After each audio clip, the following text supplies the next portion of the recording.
Hi everyone, welcome to the Public Interest Technology Colloquium here at Arizona State University. My name is Katina Michael. I'm the Program Chair of the new Master of Science in Public Interest Technology, and we've got a fortnightly colloquium here that we think will draw crowds from across the world. This presentation is brought to you by the Society Policy Engineering Collective, the group that I direct here at ASU. It's brought to you by the IEEE, Society on the Social Implications of Technology, that is sponsoring an event, ISTAS 20 this year, among which our presenters today are either keynotes, invited speakers, or our local speakers. So thank you to IEEE.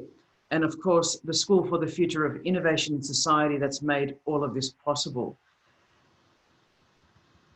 Today, we've got an incredible lineup. Our keynote is Athena Octipus from the School of Psychology here at Arizona State University. I don't know if I've met someone as creative as this woman. I'm always struck by her incredible independence and cross-disciplinarity. And every time I visualize anything she's created, I say to myself, can it get more creative?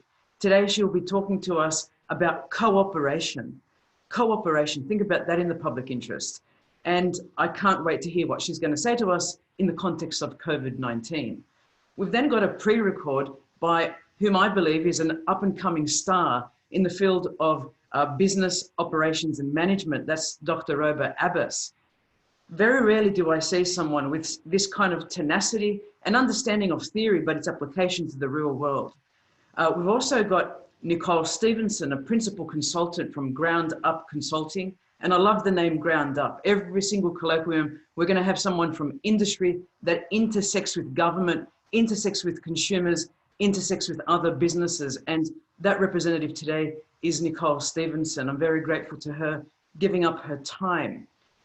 Our final speaker is someone who I would only describe as the most outstanding cross-disciplinary scholar I've met, whether it's patents, is a patent attorney by training, whether it's telecommunications engineering, he built some of the earliest telecommunications networks that we see today, or whether it's just being an incredible mind, authentic in his application of music. He actually plays jazz, writes novels, and a whole much more, which I think he will blow our minds today thinking about the future and the mind, actually.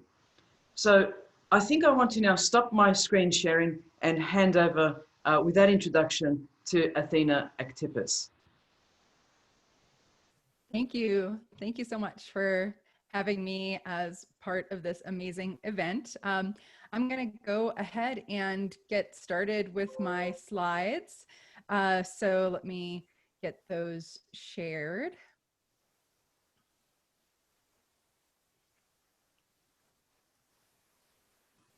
All right, can everybody see me and my slides? All right, so what I'm going to talk about today is looking at cooperation in the time of COVID, but through the lens of a broader project that I have called the Human Generosity Project, where we have looked at how humans in small scale societies help each other. So I'm going to kind of give you that big picture first, and then talk to you a little bit about the work that we have been doing to look at changes in cooperation and perceptions of interdependence and some other factors since the COVID pandemic began in March. So really the motivating question for me for a lot of this work is to understand what human nature looks like during times of crisis. And, you know, there are a lot of different perspectives on this. Some people think, well, you know, in the apocalypse, everybody is horrible to each other. Other people see it as, you know, an opportunity where people actually come together where they otherwise wouldn't have. So those are the kinds of questions that I look at in my work, and especially in the Human Generosity Project. One of the big picture important things to remember is that we as humans have faced crises for the entirety of our evolutionary history. So it's really part of who we are as humans to deal with crises and to have to figure out how to deal with those socially. One of the things that we've seen in the Human Generosity Project is that across all the societies that we've looked at, people actually come to each other's aid in times of need. So let's get into the nitty gritty of the Human Generosity Project so I can tell you a little bit about some of these societies. So the Maasai in East Africa, they have a system called Osotrois. I'll talk to you a little bit about today. It's a system of helping herders who are in need. Fijian Islanders have a system called Keri Keri, which is also a need-based helping system. A lot of foragers have central place food sharing systems. Ranchers in the desert Southwest, not so far from where those of us at ASU are, they have a system they call neighboring, which is a need-based helping system. And a group of very interesting former hunters, now horticulturalists and gatherers called the Ik in Uganda, which I'll tell you about at the end of my talk. They have a cultural norm called Tamora Marang, which basically means it's good to share, which guides a lot of their behavior, especially during times of need and crisis. So let's just start with a bit of big picture here with need-based transfers. What are they? Well, the way that we think about them is that there's essentially two steps and then an outcome. Step one is that a request happens. And what will happen is an individual who's in need will ask for help, but only up to the point to what they need. So they won't ask for more than what they need, and they'll only ask if they're in genuine need. And then another partner will respond by fulfilling that request if they have enough to do that without going below their threshold for what they need. And then the outcome of this is that you get limited pooling of risk between the partners and better survival. So this is different from resource pooling, where everybody puts everything into a common pot and splits it all. It actually still maintains private property in a sense, but individuals sort of agree to help each other if one of them is below the threshold for what they need in order to survive. So in the Human Generosity Project, a lot of our work has been looking at these resource sharing systems across small scale societies, and that's the bulk of what I'll tell you about in the coming slides. But we also do research in the lab and simulation. So I'm going to weave in some of those results as well. We have some bigger picture goals too. We're really keen to communicate with general audiences and with other scientists and other disciplines about our work. Look at how these need-based transfer ideas actually apply to bigger questions in the evolution of life, and also apply our work to practical problems, including disaster recovery and now pandemic response. So one of the most important things that I want to sort of get across today is this idea that the ability to manage risk effectively is actually one of the big benefits of sociality in general. And, you know, it might be a big benefit that we're not necessarily capitalizing on well enough in our current society. If we look at the Maasai of East Africa, they're pastoralists, which means they have livestock that they take care of and they rely on as their main means of subsistence.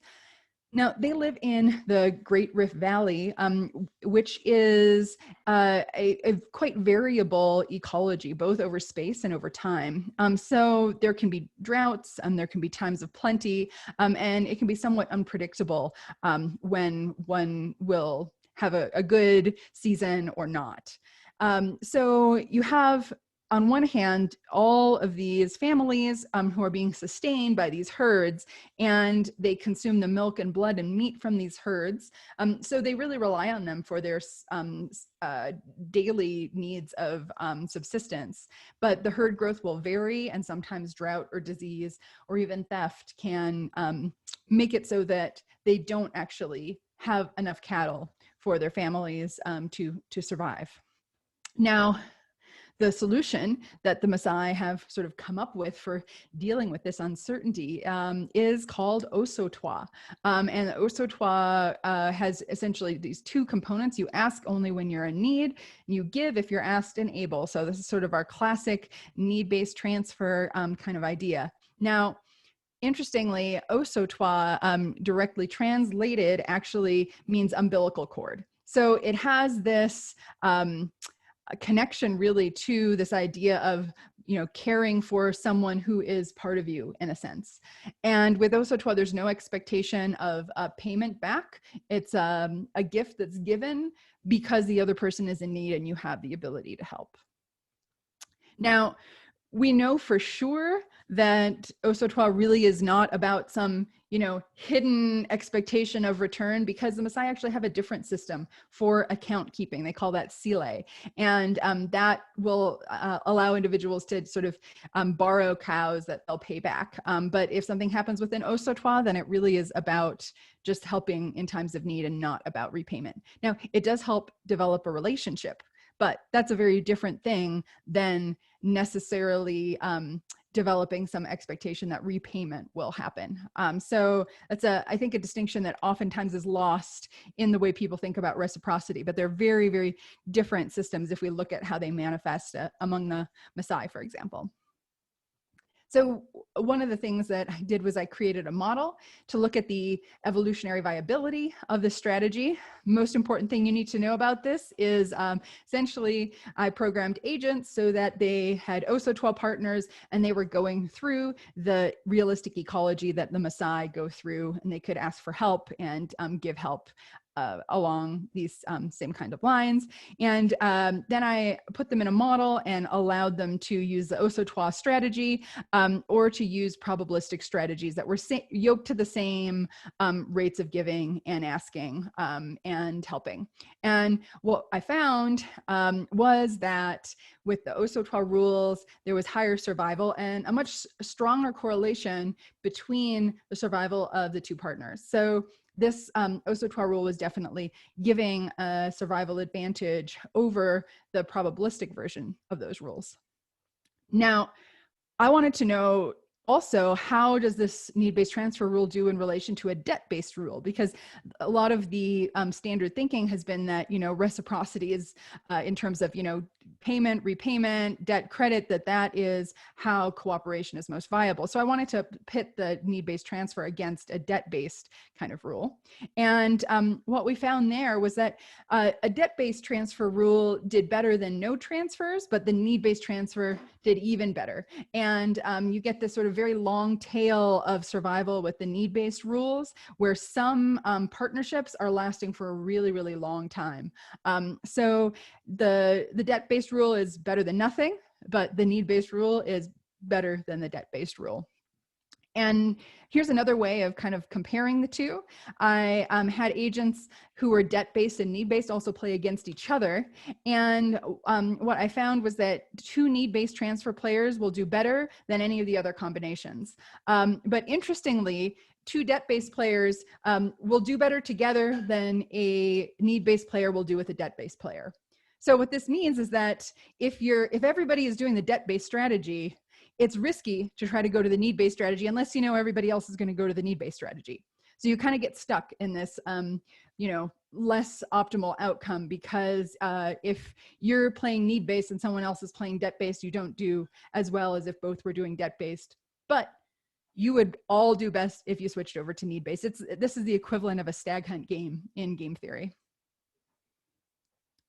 All right, so I also looked at how volatility influences this, and essentially what I found was that the advantage for the need-based strategy really comes from these intermediate volatility sizes. If things are so good that nobody is ever in need, or if things are so bad that nobody can survive, it doesn't matter which strategy you choose, because either everybody survives or everybody doesn't. But in this intermediate space where you're really at the margin in terms of whether you survive or not, that's where the need-based transfer strategy really makes a difference. Now, if we zoom out a little bit, we can see that need-based transfers are not just something that happen in humans, but other species also help in times of need. Vampire bats, they will share blood meals with other bats who are hungry. The vampire bats can't survive more than 2 days without a blood meal. So oftentimes there may be a bat who has more than they need and a bat who is very needy. And so they help each other in this way. And even insects, so social insects, ants in particular, have a practice called trophallaxis, where an ant who's just come back from foraging and is very full, if another ant taps on their antenna, then they will regurgitate some food for that ant that is hungry. So it's not just humans who do it. And in fact, it goes all the way down to the most microscopic of scales. the transfer of nutrients that happens in a multicellular body is based on many of these same principles of resources getting transferred from those cells that have access to those that don't. So earliest stages of multicellularity, it was about, bringing nutrients in from the outside. Now the way our bodies work, our whole digestive system and our circulatory systems, all of those are really about getting resources to the cells that need them. So it's cooperation all the way down, I guess you could say. Now, you might be asking, if you come from an evolutionary perspective, how is this need-based system evolutionarily viable if it, maybe it's possible for individuals to ask for help if they're not in need, for example. Now, in traditional explanations for cooperation, this really does seem like a problem, but there's a new kind of perspective that my colleagues and I have been taking, which really brings together a lot of existing threads in evolution and social behavior kind of into one idea of fitness interdependence. So this is the degree to which organisms are positively or negatively influencing each other's fitness. And if you have a tight yoking, then that means that what you do for someone else also influences the outcomes for you. And that might not even be conscious, but it's just part of sort of the structure of how existence is, especially for social organisms like ourselves. And fitness interdependence is a hugely important part of human relationships. In Osotrois relationships that we talked about earlier, you have this yoking of outcomes because of the need-based transfers that can and do occur. In families, you have a high degree of fitness interdependence, and also often among individuals who are not kin, but are in challenging situations like war or apocalyptic situations of any sort. If individuals really have to rely on each other for their survival, then you have fitness interdependence. Same thing in disasters, and fitness interdependence can be very, very high in times of disaster. So we've done some work to measure fitness interdependence, and essentially what we found was that fitness interdependence strongly predicted willingness to help better than genetic relatedness did. So this seems like it's a really powerful psychological motivation, even if people aren't so aware of it. And we also found that there's these sort of two components to fitness interdependence. One, which is the sort of emotional, empathetic engagement, and another is the sort of sense of shared fate. And so these two components seem to make up this the scale that we've been developing. I'm going to jump now to tell you about a few other societies so that I can then show you our results from COVID. So one of our other societies in the Human Generosity Project is in Fiji, where they are hit by destructive weather often. And they have a norm called carry, which is essentially the same kind of idea of helping in times of need. It's typically used within villages. Individuals will carry people for help with their daily needs. But what's interesting is that sometimes these destructive weather events will wipe out a whole village. And what that means is that everybody in that village is in need at the same time. And so this creates another level at which risk has to be mitigated. And interestingly, the way that it seems like Fijian society has sort of solved this risk management problem is that villages can have relationships with each other where they can ask each other for help. And so what seems to be happening here is that they're sort of scaling these need-based transfer relationships based on the scale of the disasters and the risk and the need, which I think is a really important issue and something that we might be able to take some guidance from if we want to apply some of these principles to creating better systems for resilience in our current society, in modern, more market integrated society. And just to kind of bring home how this is not just an issue in small scale societies, one of my graduate students, Jessica Ayers, has looked at friendship and has found that in the US, the most important things that people feel about their friends include things like help me when I am in need. And some of the least important things are always pays me back when they owe me. So really, many of these things that we think of as central to friendship are probably tapping into this sort of psychology of need-based transfers. So we probably have a lot of sort of tools already that we could draw from in terms of creating a more resilient society to risk. Now, one of the key factors that we have seen that is important for influencing whether people expect to get paid back or not is the unpredictability of the event that causes the need.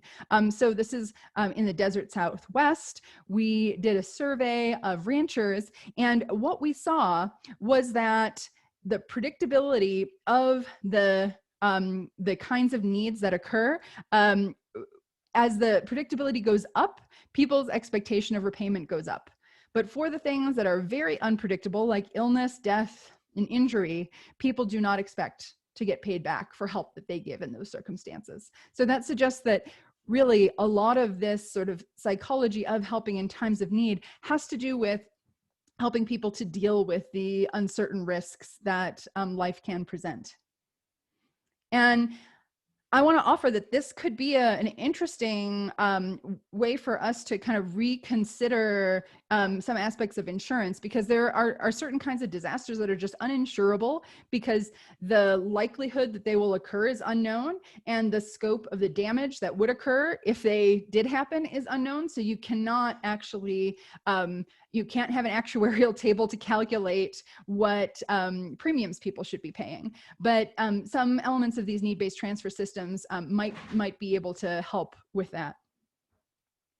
Now, in the lab, we've also seen that people give to others in when they're in need, if they're managing a resource, and also that a need-based transfer framing, if people read about the Osotrois norm or another kind of norm like the neighboring, that they gave more, they made larger requests also, they gave more unconditionally, they asked more unconditionally, and they didn't match the giving and receiving as much. And so this suggests that, you know, need-based transfers actually, like the psychology is quite easily elicited by sort of presenting this framing, which is, I think, is promising if we want to leverage this potentially in the future. All right, and finally, in terms of our field sites, Catherine Townsend, an amazing postdoc on our project, did amazing field work with the IC in Uganda. Now, the IC are sort of infamous. If you took an anthropology class at any point in your life, you probably heard about them.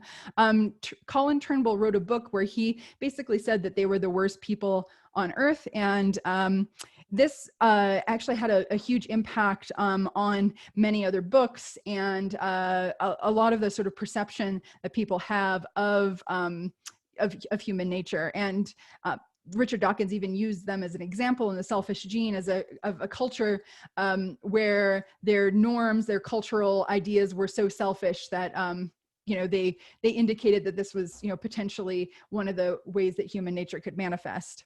So now it turns out that during the time that Colin Turnbull was there, it was a famine time, and this was because the Ike were forcibly settled. They had been hunters. They had been, you know, moving around with the herds, and they were put on really marginal land and not really given the tools that they would need or the supplies that they would need to survive. So it was a very difficult time.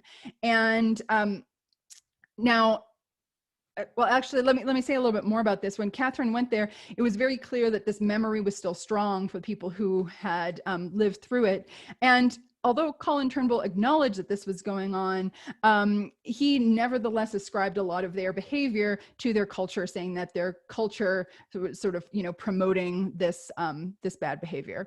Now, Catherine, when she was there, she found that they had very, very strong sharing norms. If someone is eating food, they always invite others to come and eat with them. And they have this idea of tomorrow morang, it's good to share.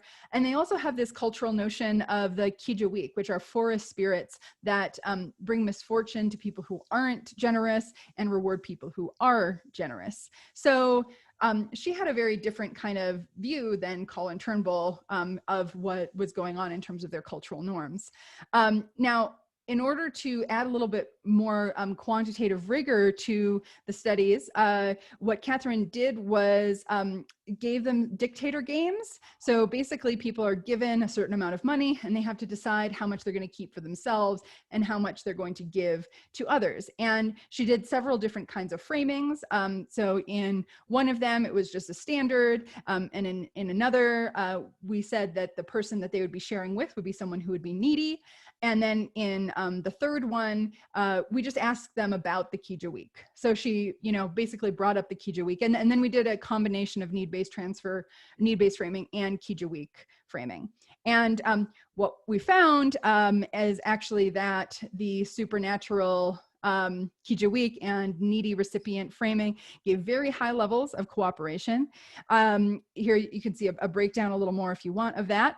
And these levels of cooperation are comparable with cooperation in other societies, small scale societies. So there's no evidence that they actually are any less cooperative than anyone else. And in fact, their cultural norms seem to promote cooperation as opposed to promoting selfishness. So I think this really forces us to rethink these ideas about the ick that Colin Turnbull put forward. So it was a byproduct of famine that was causing a lot of this behavior. It wasn't a matter of their culture being a culture of selfishness. In fact, the ick report more sharing, not less sharing, when there are times of need.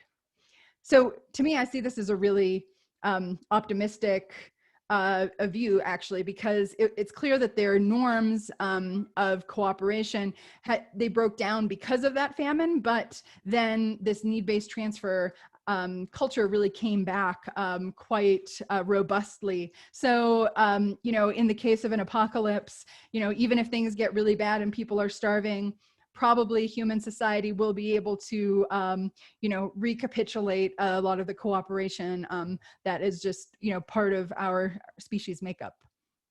So let me talk to you just for a few minutes. I have a few little bits of data about the pandemic and how it's shaped our generosity and our perceptions of our interdependence using that interdependence scale that I talked to you about earlier. So we've got an awesome interdisciplinary team.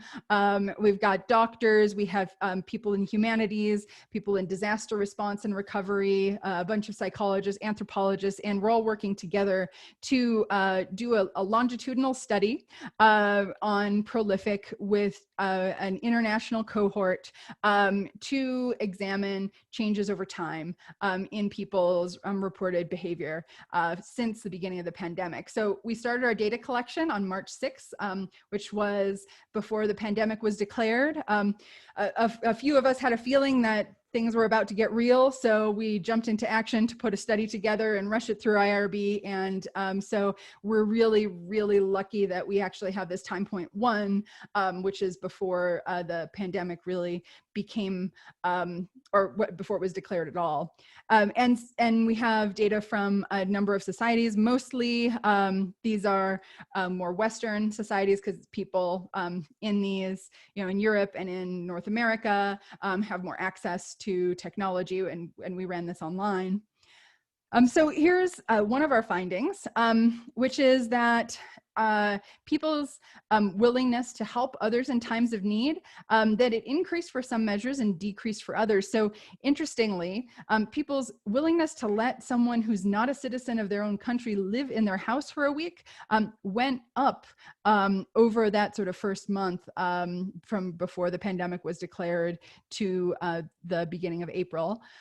But their endorsement of this idea that helping people when they're in need is the right thing to do, the endorsement of that went down slightly. Now, we don't know if that's because maybe people were worried about interacting, right? This was when everything went into lockdown. That's an open question. But at the very least, this tells us that these measures of willingness to help in times of need, they don't necessarily always go up and down together.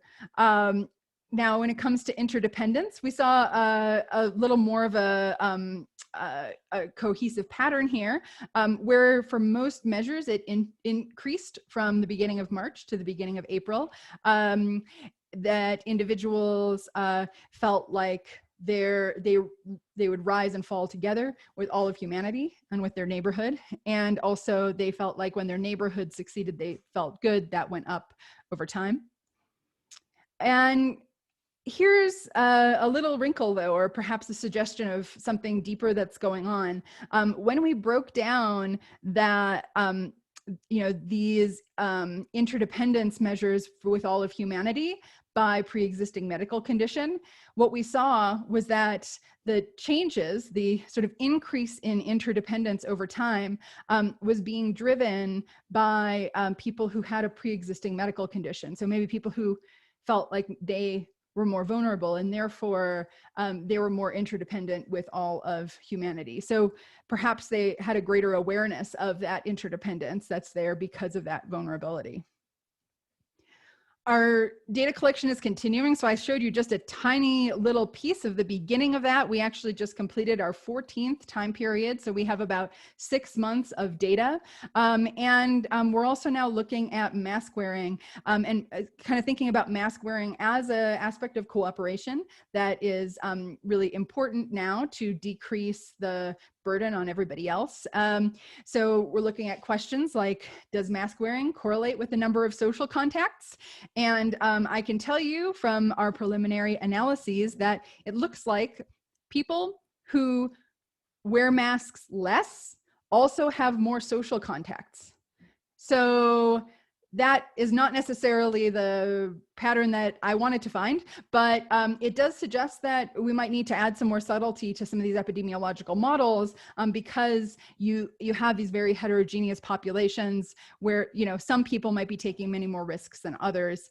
We also can get at this question of whether people's reports of mask wearing in their communities predicts lower death rates in those regions by matching up our data with data from the Johns Hopkins database.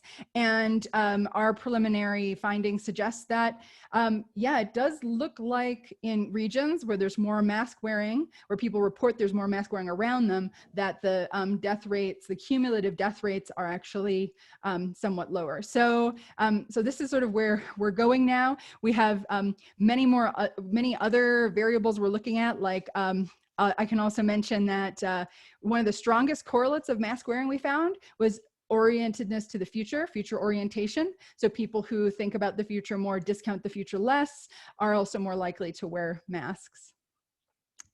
Just want to thank my lab when we could all be together. This is us at ASU, and also the many other people and organizations that have helped to support this research and make all of our projects happen. So thank you, and thank you all for your attention. Thank you so much, Athena. I'm wondering if you have time for a couple of questions. Sure. If anyone would like to unmute or raise their hand, we can go straight to you. I know I have many questions myself and many parallels. Is there anyone in the audience? Last week we were very chirpy. I'm hoping the same today.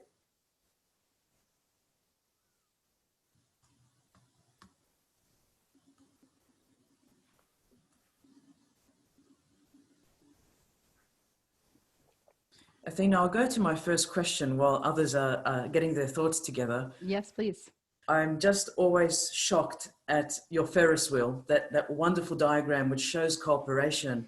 Could you flash to that, please, if possible? Sure. Because when I saw that presentation of yours, it literally changed the way I think about relationships. And I remember walking to your room to conduct another activity and was blown away by its simplicity, but its applicability as well. All right. Here is the Ferris wheel. Yeah. So the idea here is that you can be in the same cart, right? So Katina and I could both be in that cart at, number 12 together. So that means that if she goes up, I go up. If she goes down, I go down. So we're both in it together, and we should do whatever we can, right, to keep our cart high up. On the other hand, if she's in cart 3 and I'm in cart 9, now our interests are placed at odds with one another. And that would be like a zero-sum kind of situation from a game theoretic perspective, where I can only do better if she does worse and vice versa. Now, there's many other possibilities, right? We could both be in the purple situation where we're somewhat aligned, but not entirely. Or we could, one of us could be in the Ferris wheel and the other could be on the ground, or we could be in totally different Ferris wheels, right? So there could be no correlation between what I do and what she does in terms of the outcomes for us. And you can really take any relationship with any other human or any other organism, or even maybe algorithms too, right? You could say, well, how does your well-being relate to the fitness of that algorithm? This is really quite a general framework that allows you to plug in many different people. You could even do it with groups, right? So how does my well-being tied to the well-being of my group or the institution that I'm a part of or my family?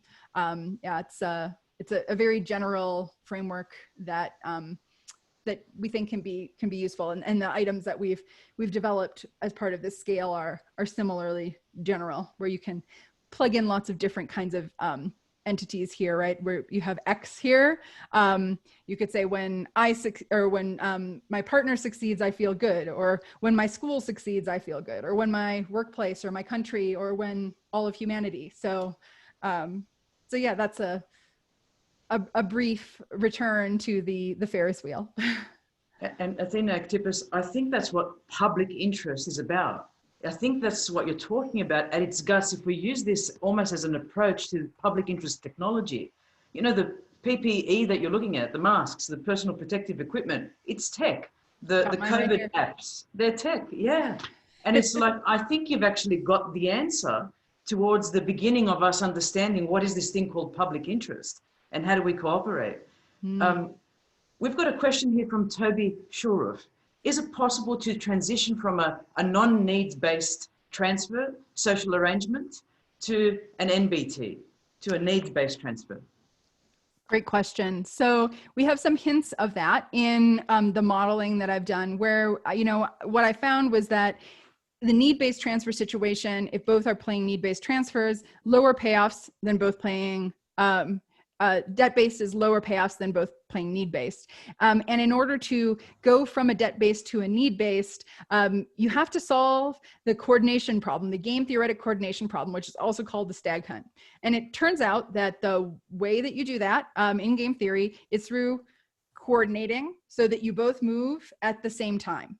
Because if one of you moves before the other does, then the individual that did that movement is penalized, basically. So given that we know that from the models, and then given that we know from some of our experiments that it's actually very easy to get people to behave in a need-based transfer way by just telling them about Osotrois and telling them about ranchers sharing and helping each other in this way, it suggests that we might actually be able to fairly easily flip into a need-based transfer frame if we realize everybody else is also hearing that message, that that's what we're doing now, because ultimately everybody will do better in that frame.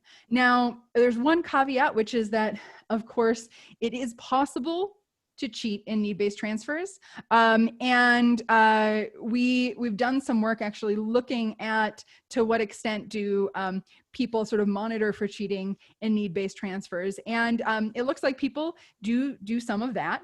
But what's nice about need-based transfers is that, if one is cheating in them, oftentimes that just makes it so you in the long term don't have a social network. So it can kind of have almost a self regulating property to it, that if you are not helping others, then those relationships can fall away, because part of how it maintains how the need-based transfer relationships are maintained evolutionarily is because the individuals that use the need-based transfer strategy tend to then have a larger network that they can depend on in times of need. So it's complicated. There's a lot more I could say, especially about the cheating thing, but I invite you to follow up with me over email if you want to talk more about it. That's great, Athena, and thank you, Toby, for the question. Over to Eusebio, who's got his raised hand. He's from the University of Baltimore. Eusebio, go ahead. Hi, thank you, Katina, for putting this together. Can you guys hear me? Perfect. All right, Athena, fantastic. Absolutely loved it, and loved how you pulled psychology, game theory, and then anthropology and so forth. Well, my question is, have you put some thought, I wouldn't like to pick your brain regarding when those relationships, they are digitally mediated. So it breaks this temporal spatial continuum. A lot of the, especially when you look at Fiji or looking in Africa, there is a shared time and space continuum. So basically you see those relationships immediately there. But then when those relationships are mediated through technology and they are dispersed around different points of time and space, have you considered that as a variable, and what are your thoughts around that? I would love to hear it. Thank you.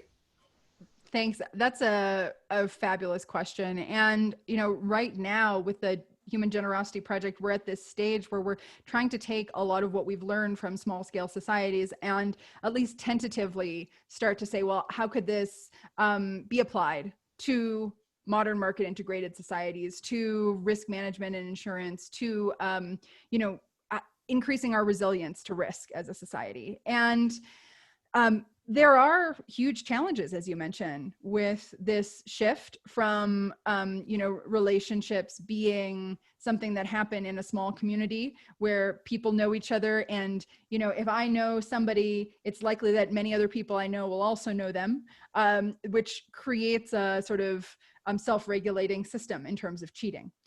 Now, when you start to move to an online space, those networks can be a lot more fragmented.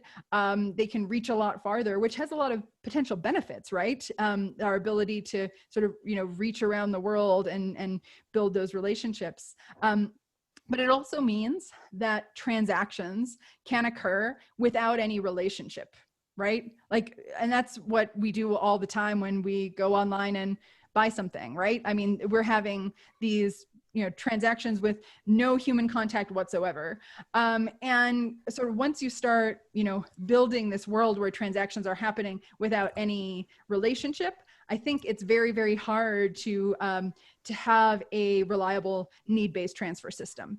Now, there's trade-offs though, right? Because the efficiency of the market system is great for, you know, having lots of transactions happen with low friction. But in order to have, I think, the trust that is needed for a need-based transfer system, there have to be, you know, those relationships really underlying those transfers. So, you know, how do we get the benefits of both today, I think is a really interesting question, a really important question.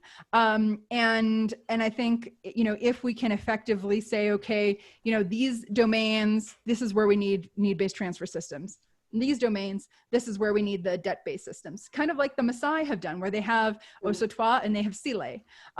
But really, you know, if we can figure out how to formalize Osotrois so that it can also translate into digital relationships where we think that those will be viable, I think that that would be an amazing way to not just improve our ability to deal with risk, but also make us feel like we have more of a safety net, which in itself can be a really, really important thing for us as humans, you know, to know that, well, you know, somebody will be there for us if we're in need.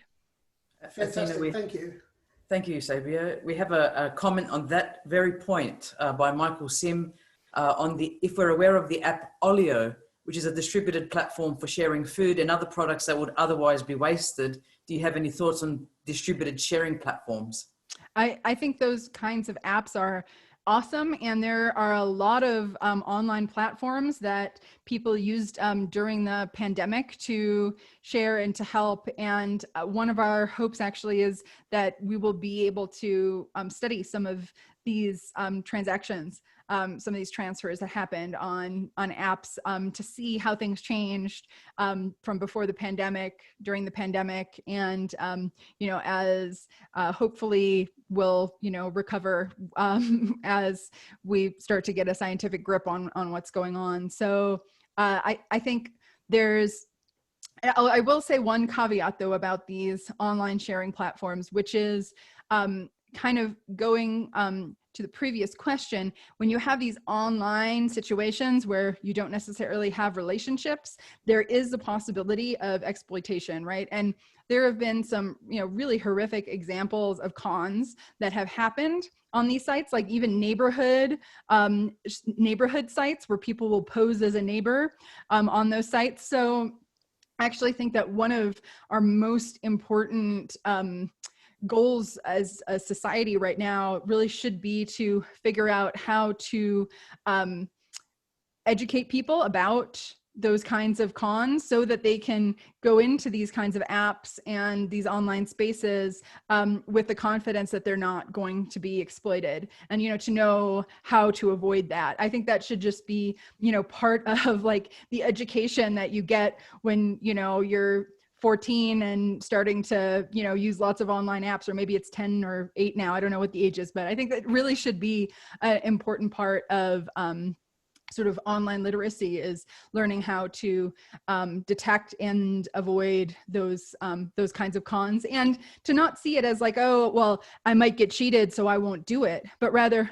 it might, this could be happening, and it's part of all of our responsibility to make sure that doesn't happen, so that we can build a trusting space online for people to help each other.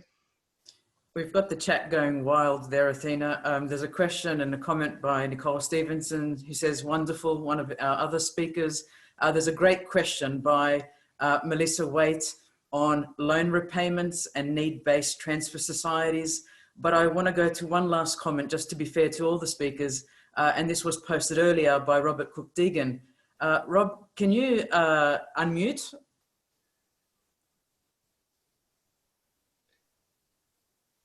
Yeah, Athena, I just wanted to say I'm always amazed by the breadth of your interests and how lively and integrated it all seems, and it's so much to keep in track.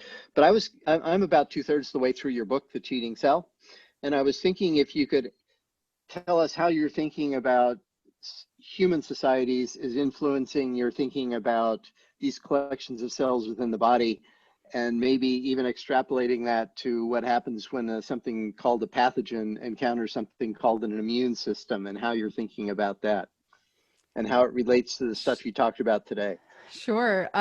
Yeah, so my work really spans from looking at human societies to looking at cellular society. So each of us is made of about 30 trillion cells that are cooperating and coordinating their behavior every millisecond so that we can do all the things that we do. And I see cancer really as what happens when that multicellular cooperation breaks down. So I talk about cancer as a cellular cheater because it proliferates when it shouldn't. It doesn't die when it should. It monopolizes resources. It doesn't take care of the environment, the shared environment that it shares with all the other cells. And it also doesn't do the jobs that it's supposed to do in a multicellular body.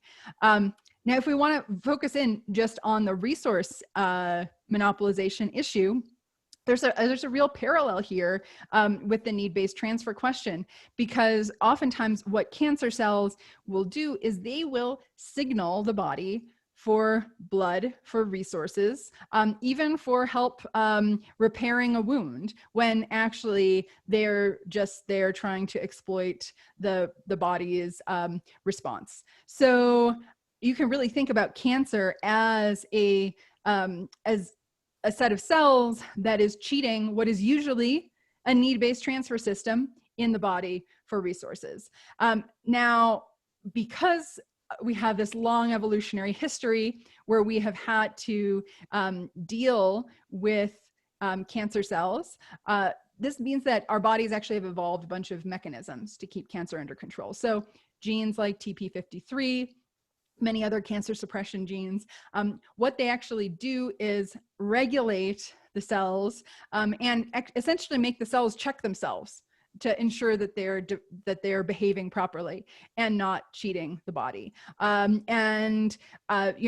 of that is also having an immune system. So the immune system really has evolved not just to deal with pathogens, but also to deal with cells that are behaving abnormally. So the immune system, these genetic mechanisms like TP53, They are all part of our body's arsenal of cellular cheater detection systems that help make it possible for us to be viable. And I'll just, end by saying it's astounding that we are able to function, right? We're 30 trillion cells that each are, processing information and responding.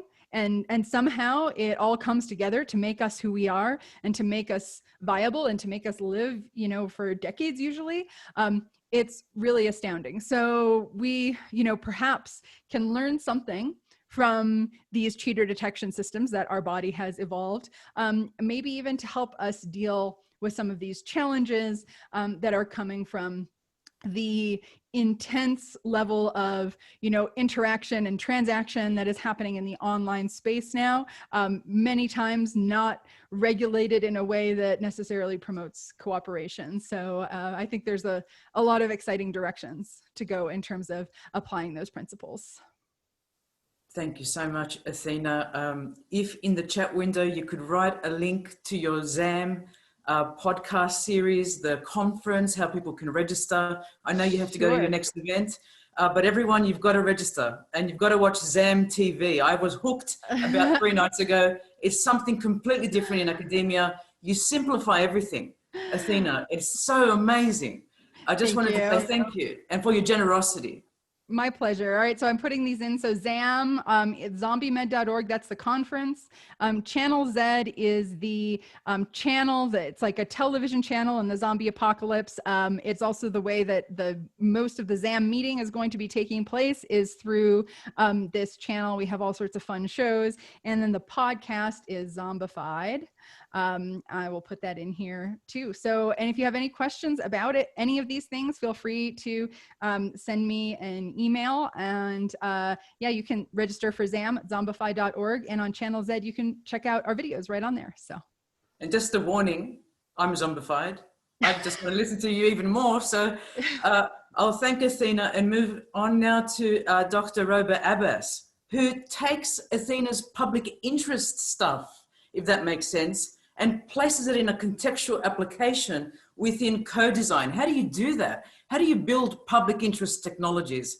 And one of the areas Dr. Abbas looks at is cooperative inquiry as an approach. And I'm going to switch to her video now, and we'll take off in a moment. This talk at the Public Interest Technology Colloquium. I was very fortunate to be present at the launch of this seminar series and feel just as fortunate today to be presenting alongside a range of wonderful speakers. So I'd like to thank Professor Katina, Michael and the ASU team for this opportunity. My name is Roba Abbas and I'm a lecturer in the Faculty of Business and Law at the University of Wollongong. And my short seminar today will be focused on co-designing in the public interest. I'll specifically be looking at an overview of theories and methodological underpinnings that allow us to appreciate the complexities surrounding co-designing in the public interest and the configurations associated with specific co-design efforts. Now, necessarily, our discussion must commence with the theoretical underpinnings and the significant methodological developments that allow us to appreciate co-design as a specific philosophy within the technology design and development domain. So starting our discussion with systems and open systems theory allows us or provides us with a lens by which we can view our body of interest or our co-design effort. When we think about open systems more specifically, we gain an appreciation of the environment that our specific system has to be receptive to and that is influenced by. And additionally, we look at feedback loops and mechanisms as being really necessary components to define how we control the system and how we iterate and redesign, for instance. Now, a systems basis provides us with an additional awareness and recognition of the complexities associated with a range of components working together to serve a common objective. Traditional systems notions and technology design efforts were focused around technology. Now, if we look at further refining our scope of discussion, we can look to socio-technical systems theory to further refine and define our lens as being comprised of not only the technical, but also an appreciation of the social elements or subsystems, as they're called in socio-technical systems theory. This recognition of the social and technical working together to achieve a common interest, or at least to appreciate common and potentially competing interests, is very powerful when we think about the shift to human-computer interaction, or the way that humans actually respond to, in the initial instance, computer-based systems. And now this field is actually defined by interaction and engagement with complex socio-technical structures and systems. This jump from socio-technical systems to human-computer interaction and then co-design provides us with the necessary framework and theories and methodologies to define what co-design actually means from a technology design and development or a systems engineering perspective, for instance. Rather than focusing on a technological determinism or technological determinism as a perspective, co-design rather from a systems and human-computer interaction perspective is about the theories, methodologies and processes that involve the social elements in addition to the technical. That is, they involve stakeholder participation in systems design and arguably development efforts. So the development efforts allow us to sort of veer our discussion more towards co-production in addition to co-design. Now, I'd like to highlight one point, and that is the definition of the system in terms of unit of analysis or level of analysis. And that's quite crucial in defining any co-design activity or effort. So if we think about levels, what we mean in this instance is the unit of analysis by which we conceptualise a socio-technical system and where we place our emphasis and focus.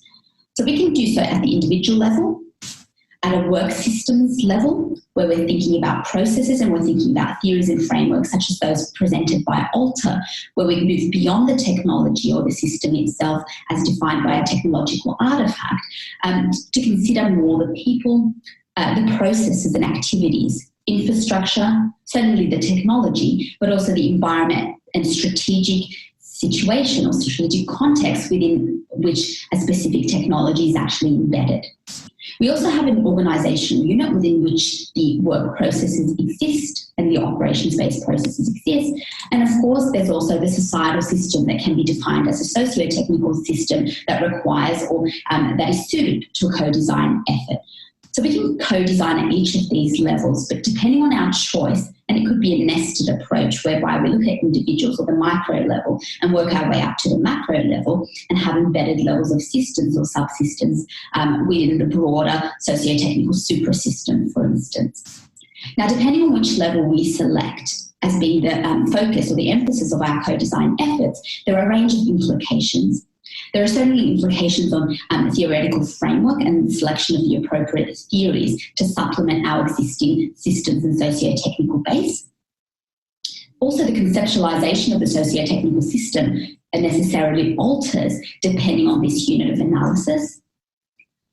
The choice and selection of the co-design exercise will be influenced by our level of analysis. So these are the actual techniques that are used to engage with stakeholders.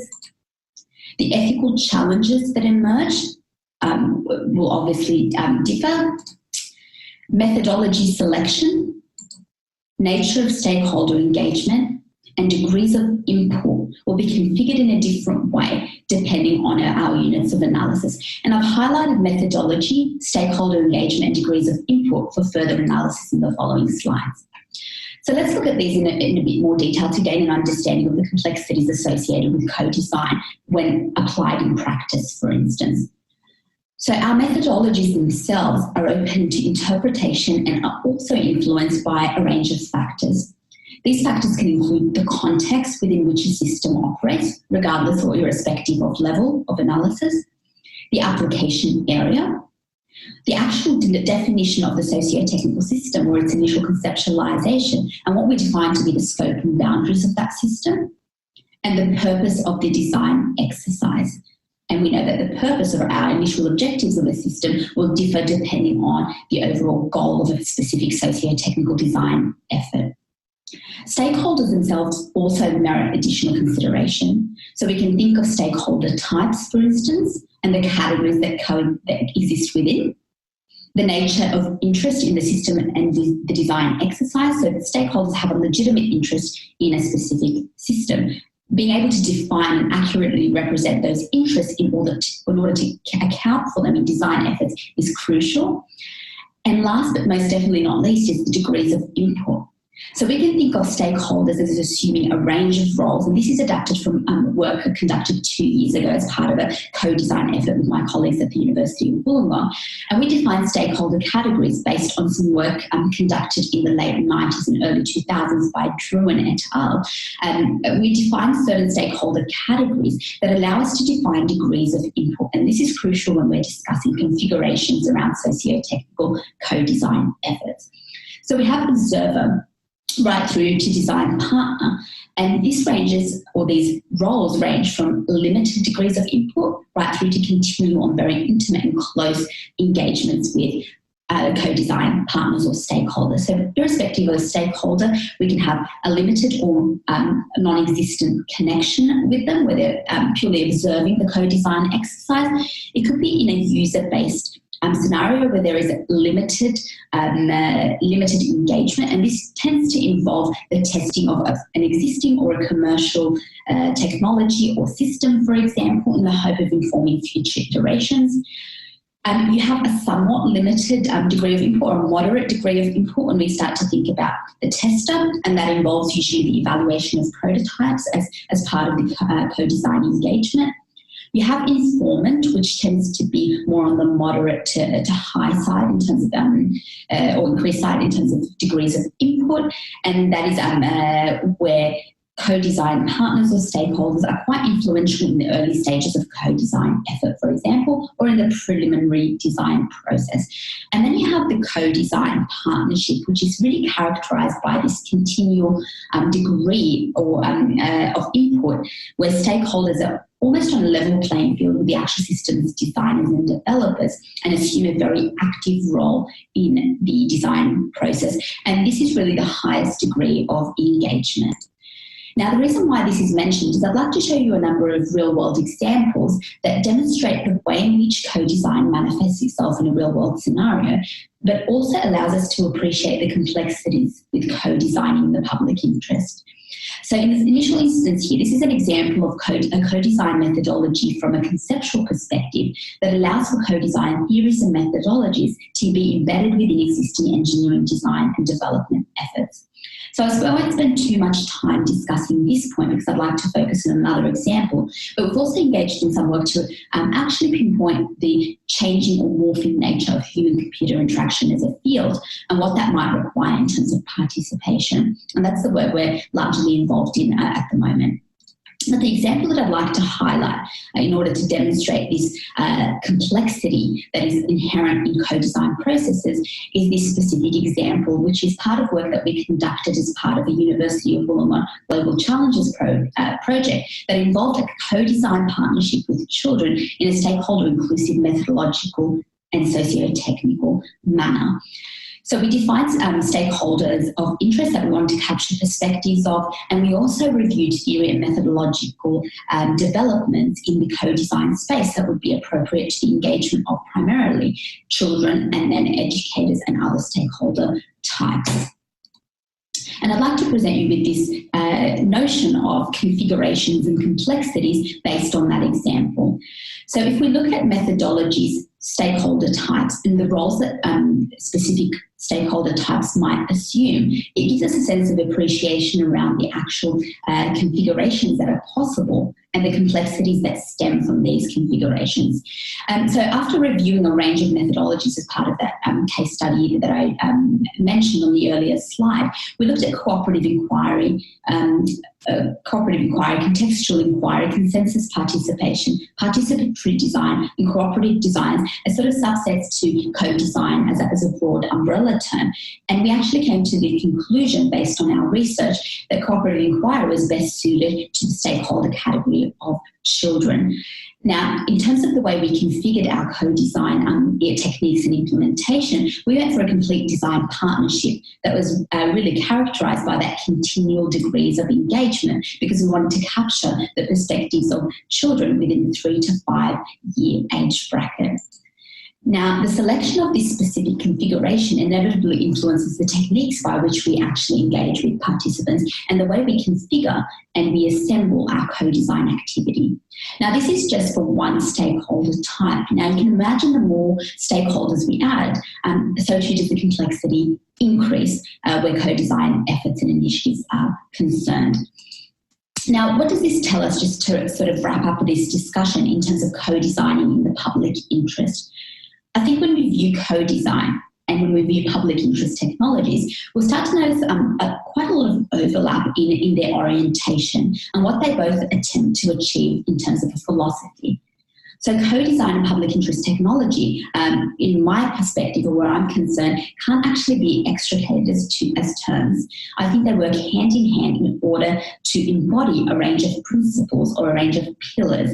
So they both work in terms of an orientation towards technology for good, or technology in the public interest, working towards the capturing of the public interest and representing them in specific socio-technical systems, for example.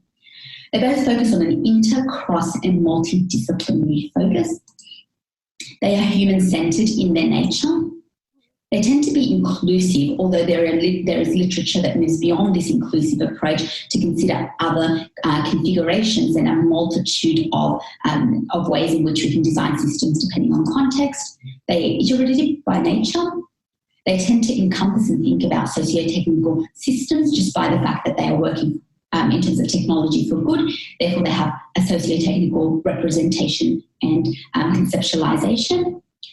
They're about social impact and implications. They also allow for ethics and ethical alignment and the embedding of ethical principles within traditional either engineering or technology-based design and development efforts. And the point that I'd like to leave you with is the idea of community. So there's a community focus to public interest technology and also to co-design as a philosophy of design. And we've started, in addition or in conjunction with Katina and Michael, we've started to talk about community and communities of care. And I think that's a good point to sort of finish this discussion or this presentation on, is that it is our responsibility to actually emphasise the importance of caring for the public, of caring for the individuals who are influenced or who will be using our technologies. And that's quite a powerful and an important role that we hold as designers and developers of technologies and systems engineers. So thank you for your time, and I look forward to receiving questions in relation to this presentation. I've got a number of questions that have been posed that I'd just like to address now, and these have emerged in a range of forums recently. So there's a lot of terms that commence with co that I think sometimes are often confused or selected in specific scenarios. So I've been asked this question several times recently: why co-design and not co-production? In terms of answering this question, I think it's helpful to look at the broader context, or at least the development of all of these specific streams of literature. So if we think about the initial conceptions around participatory approaches, and we refer back to the 1970s and 80s, for example, there were really two streams or two schools of thought. So we had the participatory design, and we also had user-centered design. And this gradually morphed into a discussion where those two terms really converged, and we started to think about common elements between the two. Now, currently, when we think about co-design, we can view it as sitting beneath a broad umbrella term, which is co-creation. And co-creation really encompasses not only co-design, but co-production. So when we think about whether we select co-design versus co-production, so the way I'm thinking about it at the moment is I think that co-design is a precursor for co-production. Therefore, our efforts really need to be focused on getting the co-design efforts right before we can proceed to co-production, which really extends beyond the actual design process to encompassing stakeholders in the actual delivery of initially a service, but also a technological product in this instance.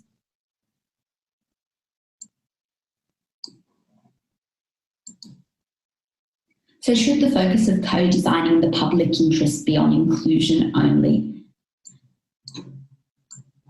I find this particular discussion to be really fascinating, and I think we can situate it within the broader context of having situational awareness, or the idea of context in general where co-design is concerned.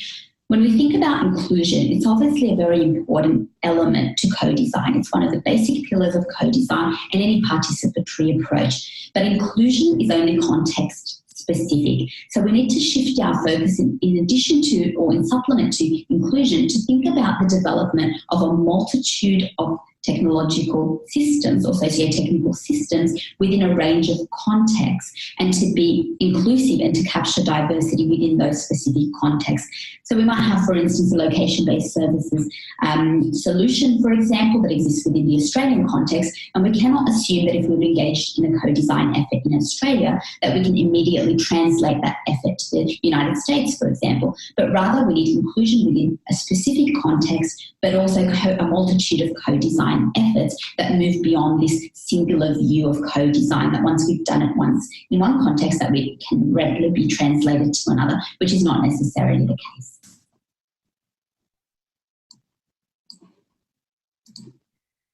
Thank you for your time and for this opportunity to deliver my talk today, and I look forward to feedback and to an ongoing discussion as to the value of co-design and to socio-technical and public interest technology discussions in general. Thank you. Thank you very much, Dr. Roba Abbas from the University of Wollongong. As you can see, we had an emphasis on cooperation with the first speaker, our keynote, Athena Octipus.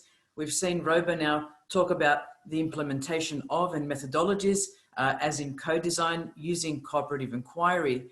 Now we're going to hear from Nicole Stephensen on when that co-design or cooperation doesn't happen, what's the result? So over to you, Nicole. Thank you. Katina, thank you so much for having me here today. This is an exceptional event. I'm having the best time sitting back having like my third cup of coffee because it's still pretty early here in Brisbane.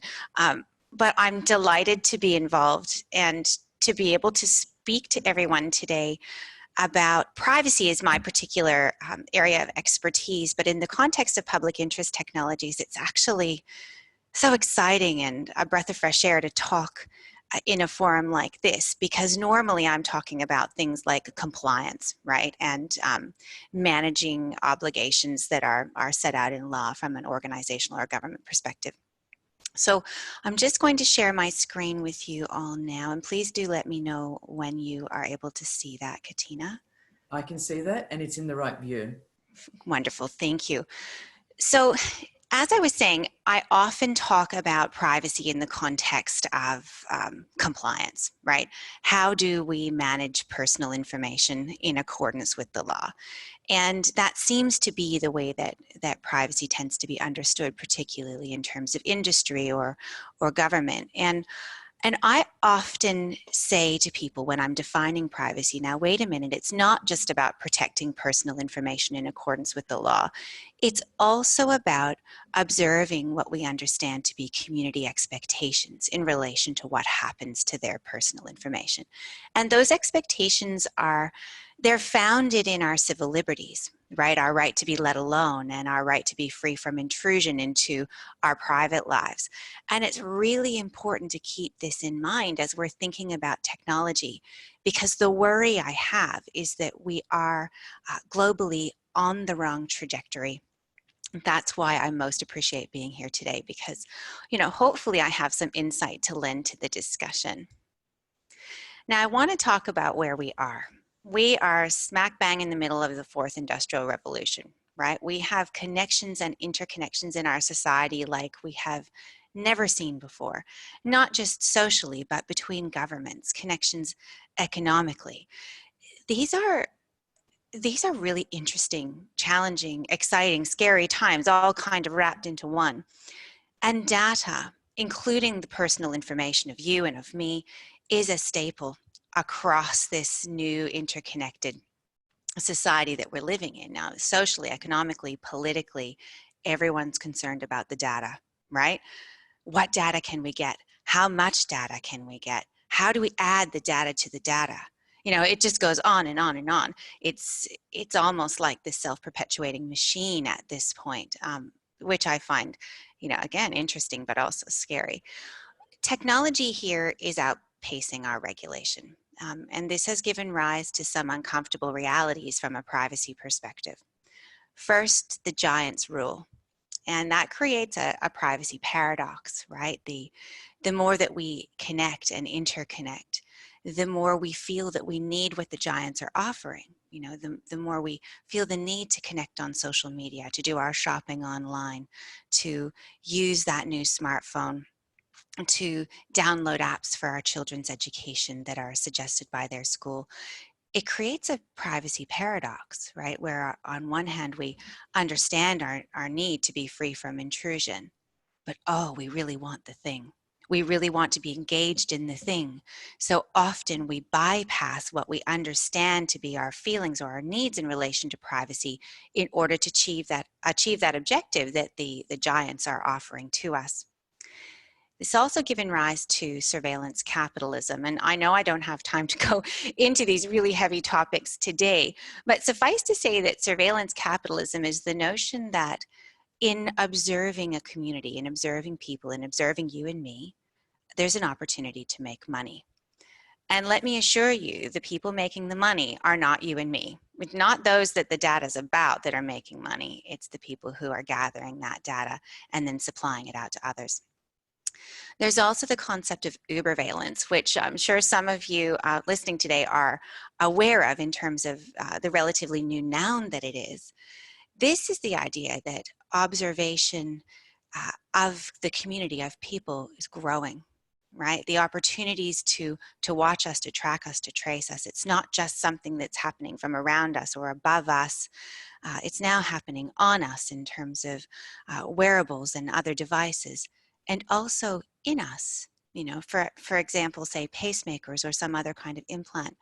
But it's not just that, it's the idea that by surveilling from all different vantage points, including from within a person, there is an opportunity to have so much more control over that individual and the way that they operate in society. Also within the fourth industrial revolution, we have an increasing landscape of privacy threats and harms.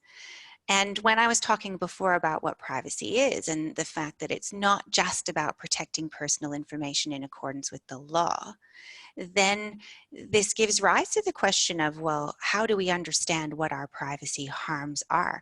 And actually, how deep within the community do they go?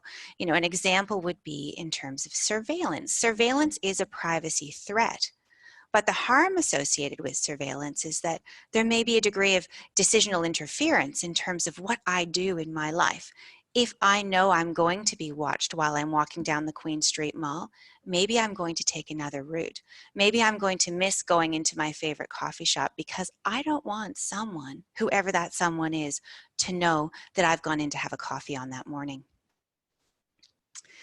Now, the fourth industrial revolution, for all that's good and bad about it, has led to a degree of techlash, and we're all familiar with that term. Now, as a privacy professional, I can tell you that all of us within the profession took this collective breath out when we started to see within sort of mainstream media infographics like the one you see on the screen today, which is has been put out by Visual Capitalist. And the infographic shows just how much personal information can be known about a person, even though the person might not be, you know, knowable in terms of, you know, their identity itself being known, but everything else about them may be easy to know and therefore easy to target an individual with or target a community with. Now that's really scary, the idea that there are companies out there that have such a degree of personal information about us. And, you know, as communities, we're only just becoming alive to this. Now, there is that greater degree of awareness in terms of how our public and those private organizations are collecting and handling and dealing in our personal information. And this has created a trust problem.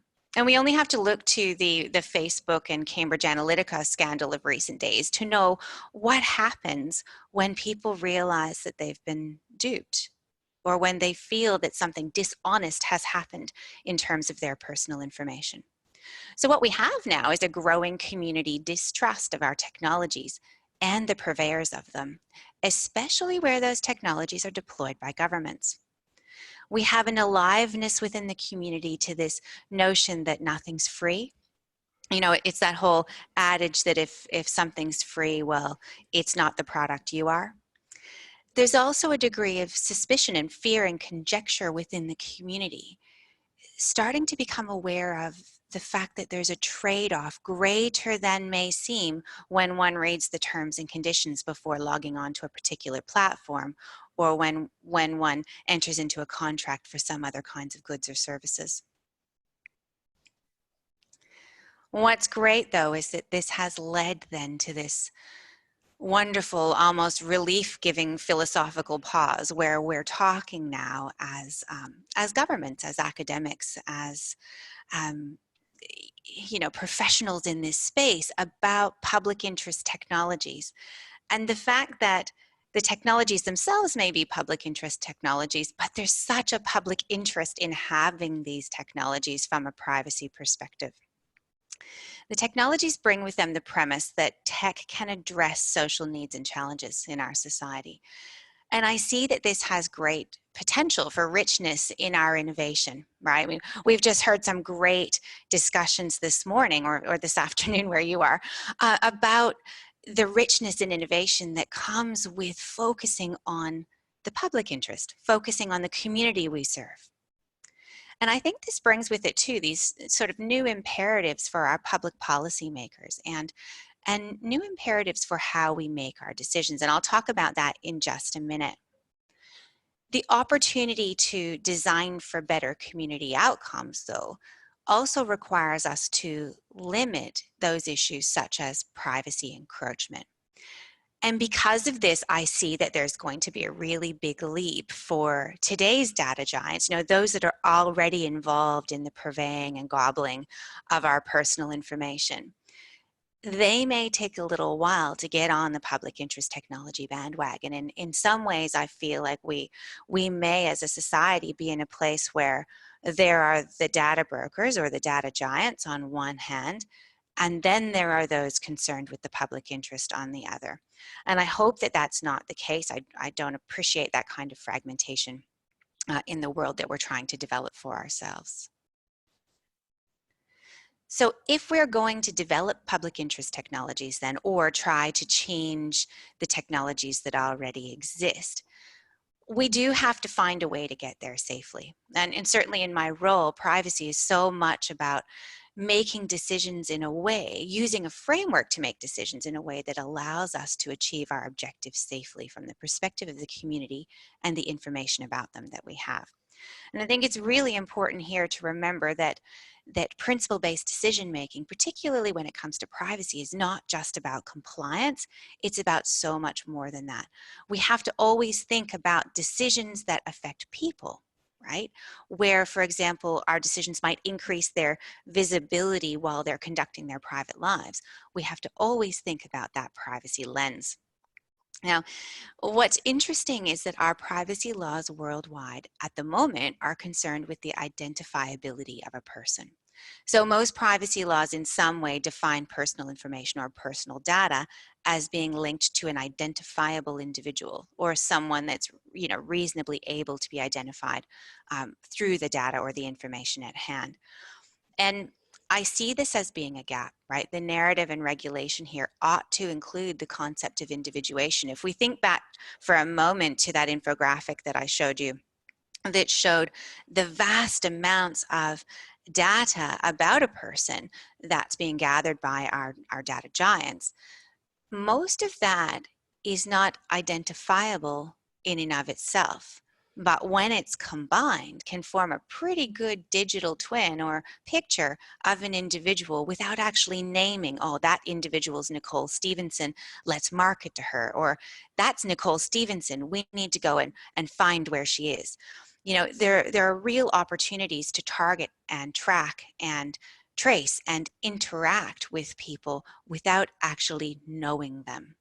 Now, there's some great analysis on this by my colleague, Anna Johnson. And Anna is another privacy professional here in Australia, and she's written a tremendous paper on individuation and the fact that the privacy laws we have worldwide right now, regulation as it stands, is not fit for purpose in this current fourth industrial revolution that we're living in.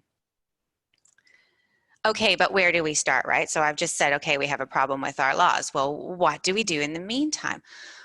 Well, you know, there are privacy principles that have been in existence for quite some time that do give us that framework or that scaffolding that will assist us to make good decisions. But in addition to that, what we have had are our privacy regulators worldwide getting together and saying, look, at the time that we're in, we need to think about privacy and arrive at our decisions just a little bit differently. And recently, when I was looking at the topic of surveillance particularly, and it was in relation to tracking and tracing technologies associated with responding to the COVID-19 pandemic that we're in, I ended up coming across some great work by Canada's privacy regulator. And the work was predicated on the idea that, look, okay, we all understand we have privacy laws. We all understand that we have, you know, trips and traps and hoops that we have to jump through in order to do the things that we want to do with personal information. But it's really important, particularly during times of crisis or other times where the community could be at a disadvantage in terms of power imbalance between the government and themselves, that we take decisions that are based on clear and actionable principles.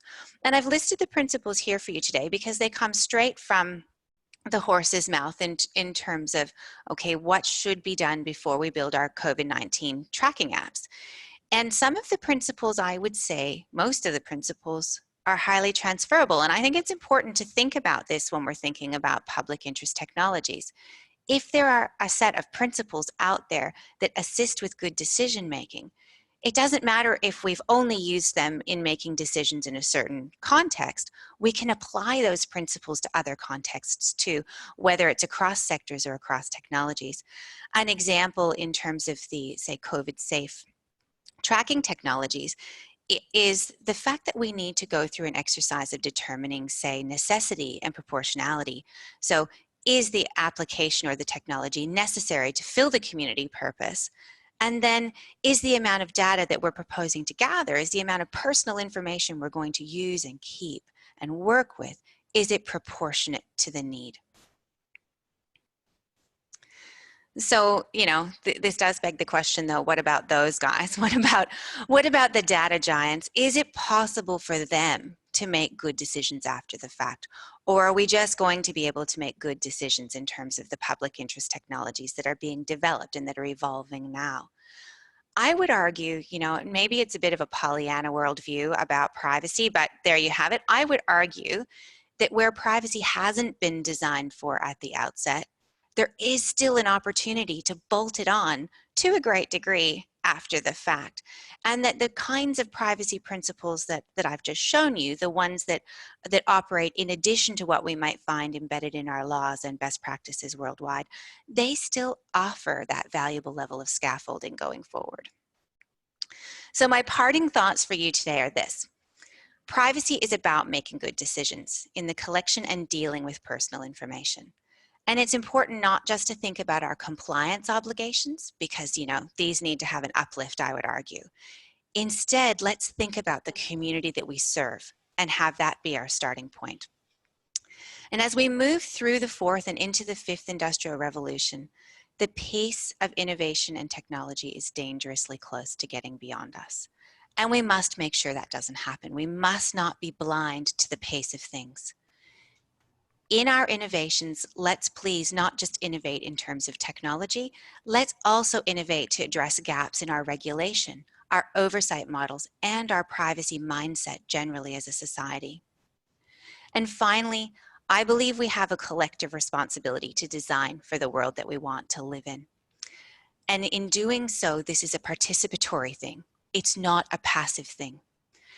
But in participating, it implies that we all have a duty to act, to speak up, and challenge and demand better decision making from our technology providers and our decision makers.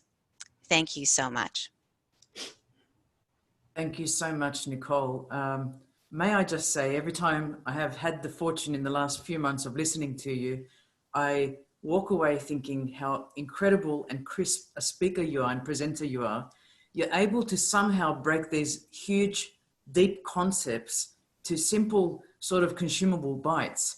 And I don't know how you do it, but I want to start modeling how I present on your work. Oh, wow. Thank you. I'm honored. That's such lovely feedback, Katina. Thank you. Yeah, I think that's going to be special about our PIC Colloquium series. We've got people who not only have the content in here, they know how to convey it, they know how to embrace others, and they know how to bring people along. Let's go to the floor with questions. Please feel free to unmute and ask Nicole. She's one of many wonderful Australian privacy consultants and security consultants, Anna Johnson, another that you mentioned, and so many of our broader network. But could we go to the floor and open for questions?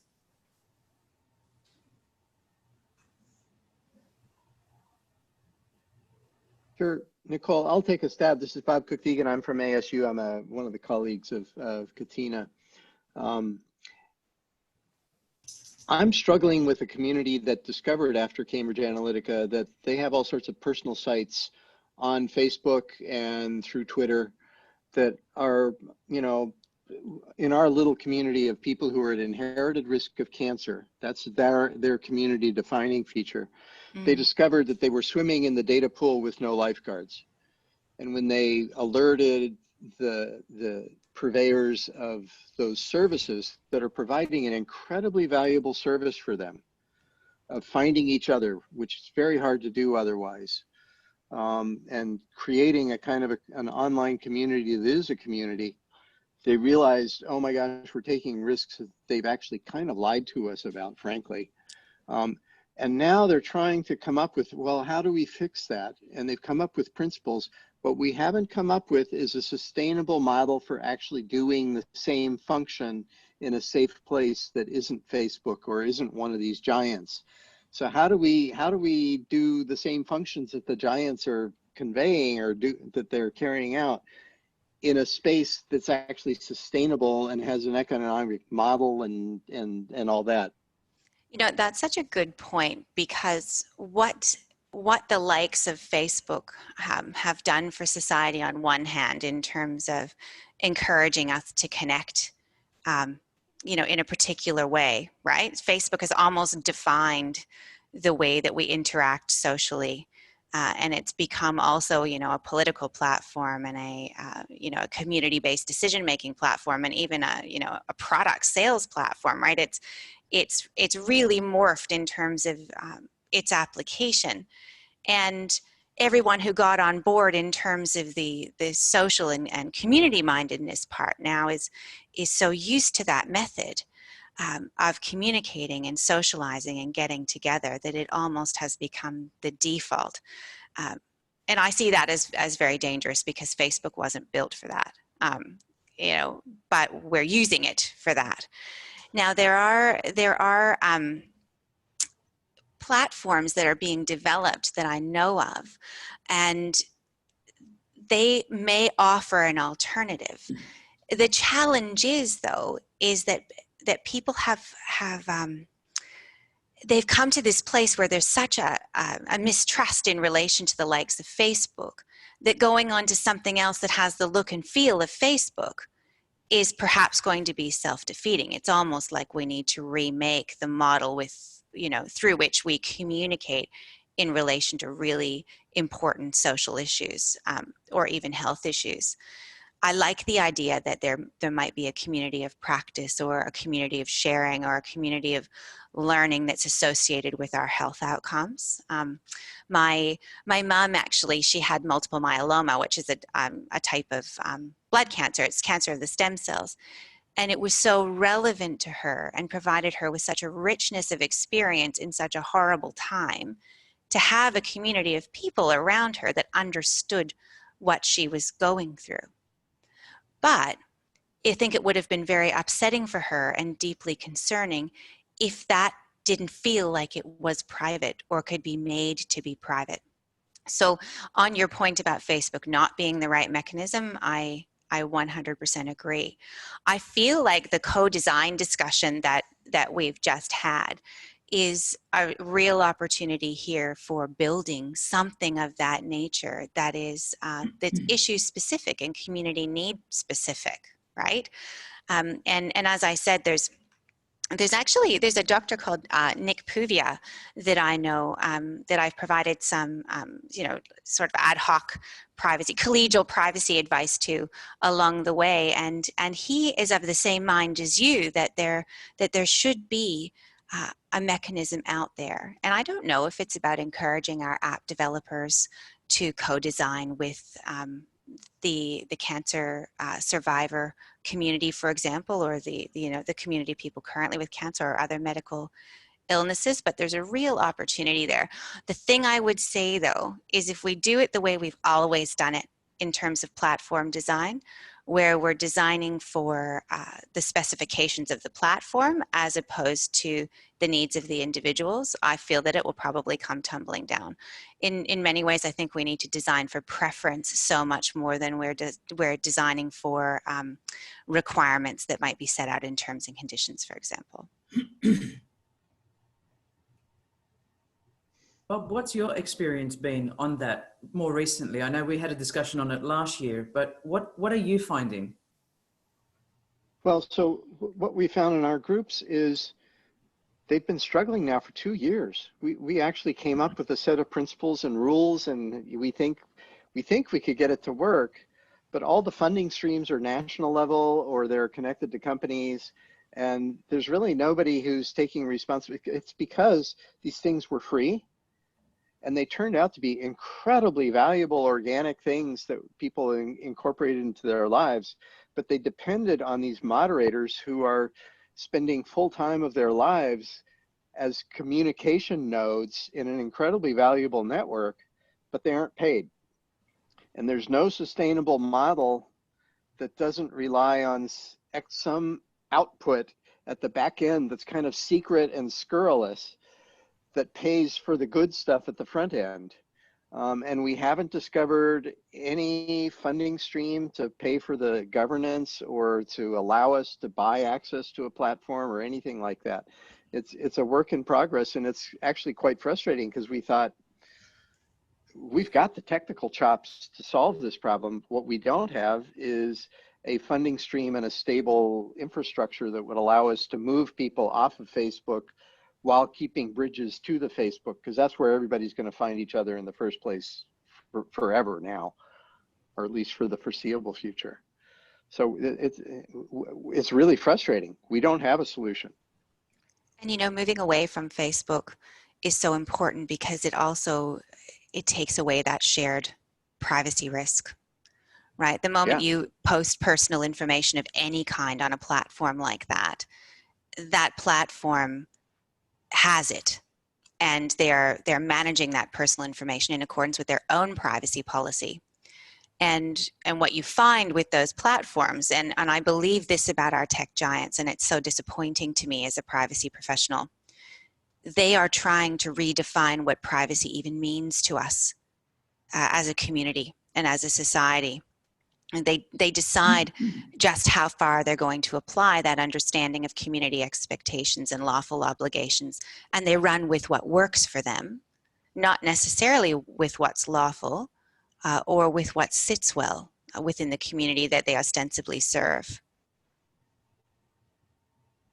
Yeah, there's just no way that this would be designed this way now. I mean, so just to give you an example, the model we're coming up with now is you need to keep that bridge to Facebook, because that's where the people, that's the largest agglomeration. That's where people are going to find each other. But before they start sharing pictures of their breasts and information about the mutations in their bodies, we want them off of Facebook.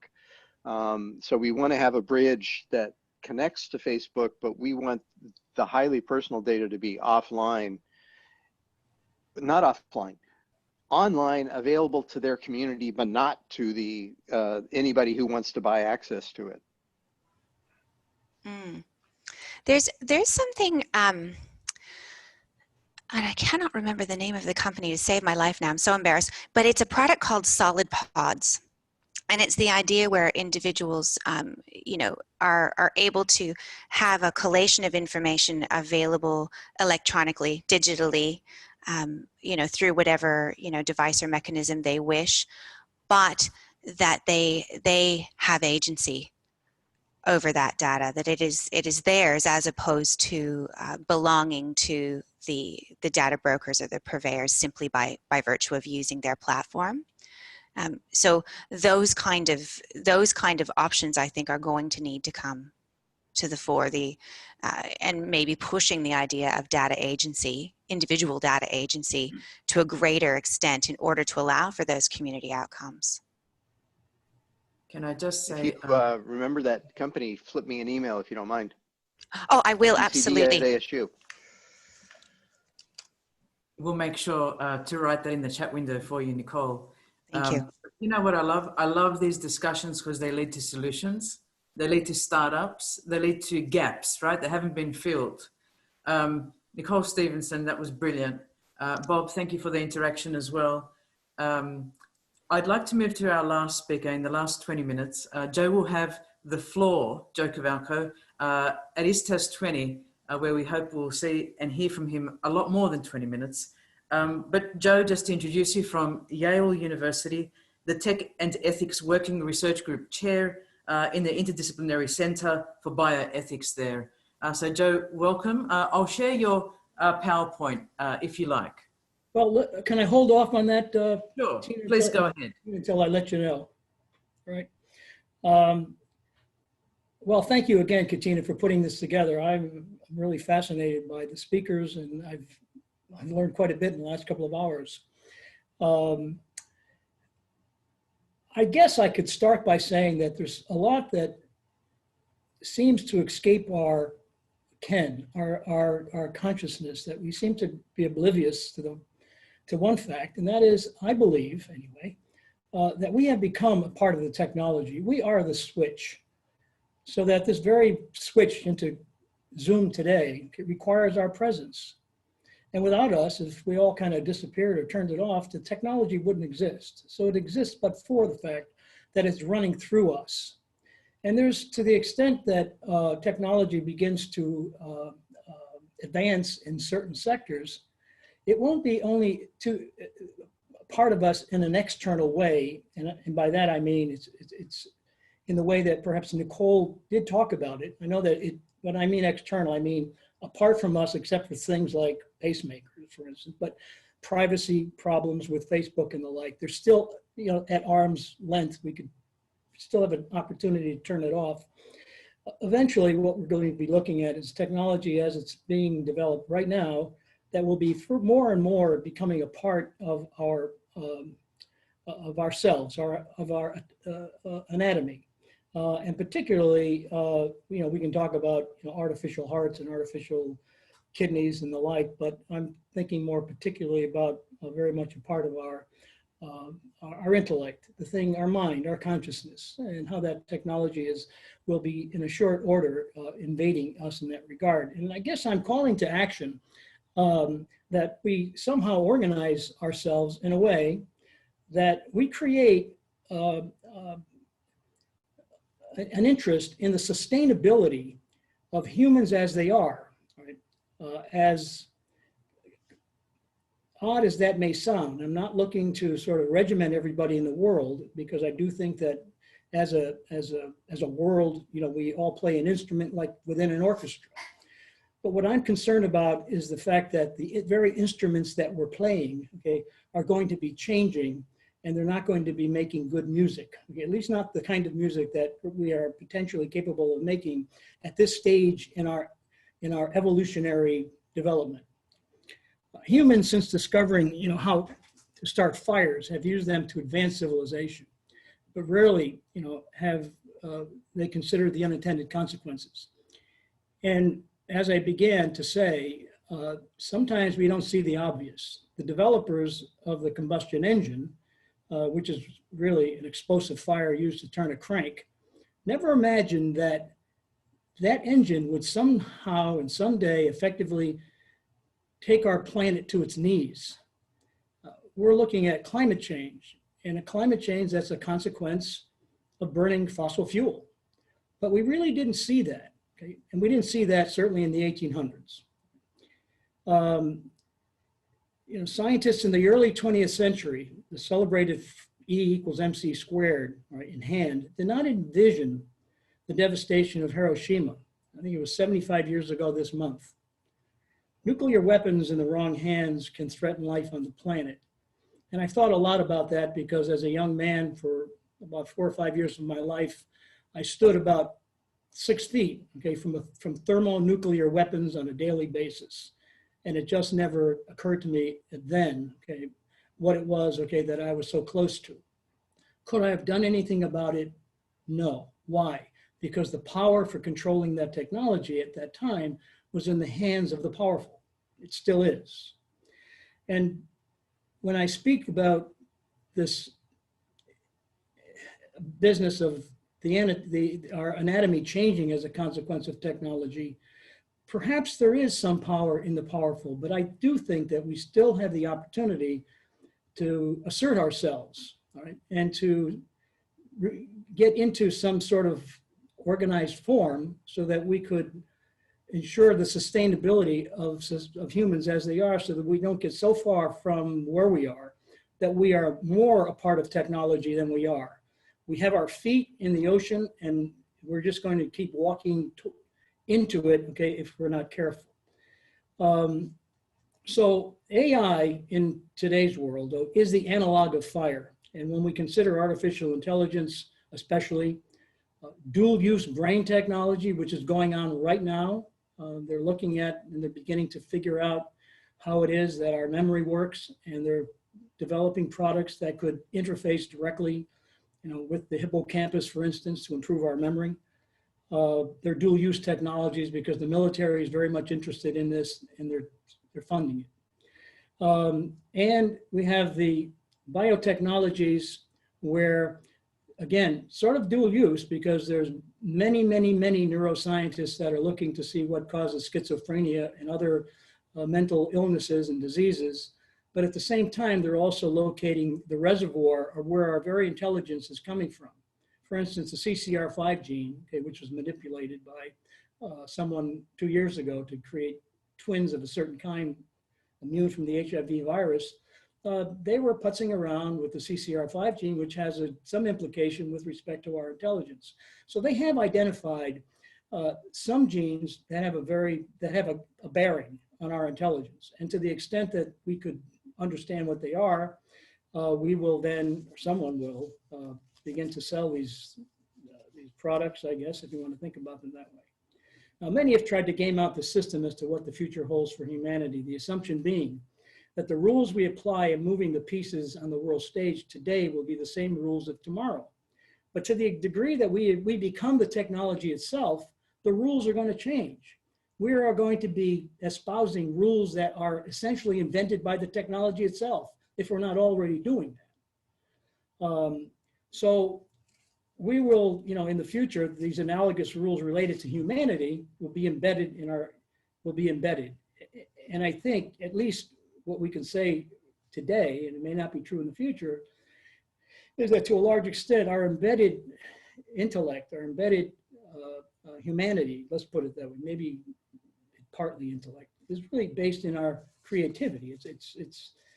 That's where we reach, okay, when we're looking for solutions. So to the extent that creativity itself, some point or another, begins to be supplanted by AI, and they're again doing a good job in that respect, we stand to lose that facility. Right? So by definition, no hard and fast rules exist. All right? We are an inventive species, and assumptions about how humanity negotiates technology today will cease to be relevant perhaps in the future, because technology is running at an exponential track, and unless we sort of get in front of it, we're going to be swept up, okay, in the storm. If we were to stand back in some omniscient position, one might imagine something in the future as being quite chaotic or unrecognizable by today's lights, okay, and who we are and how we lived in a world, okay, where we were not the technology itself. I mean, someone living in the 18th century could not have imagined genetic engineering, the television, the cell phone, the internet, atomic bombs.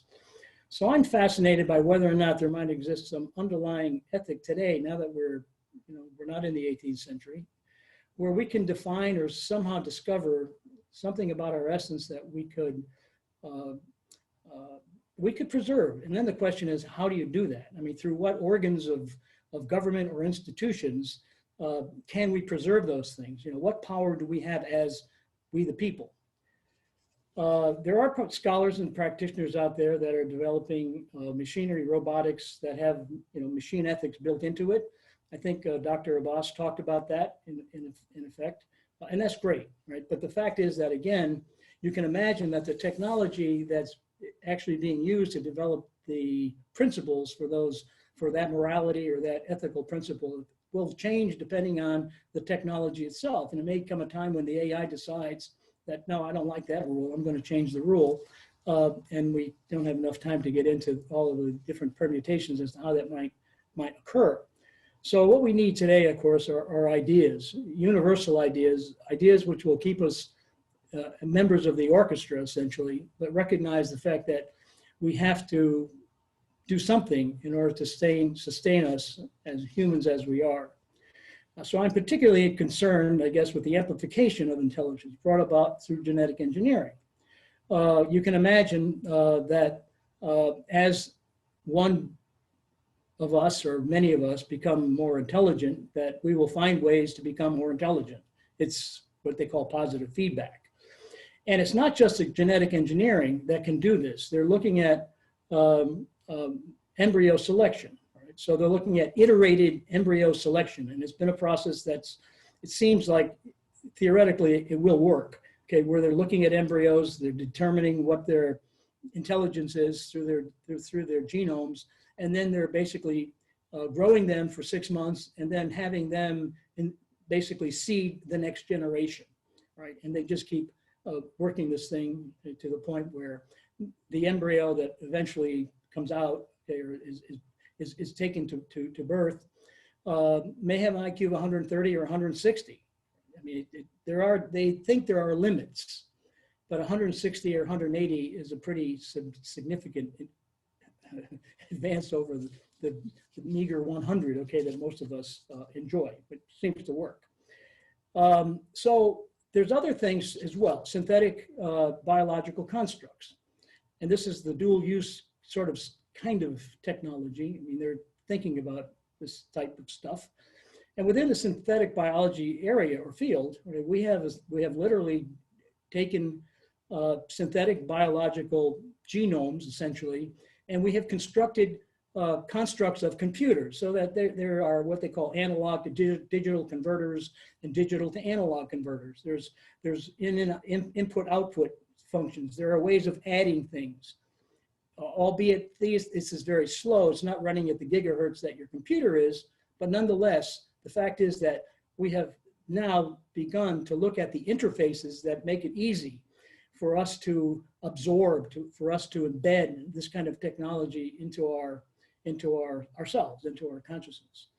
So I refer especially to this augmentation, okay, as it relates to artificial intelligence of the human mind, because again, it seems to me that this is the thing that is right on the horizon, and we may be seeing in the next, who knows, 5, 10, 15, 20 years. But to me, that's not like the 100 years away, where we will be looking to see that we are, we've changed. We've become something that we aren't right now.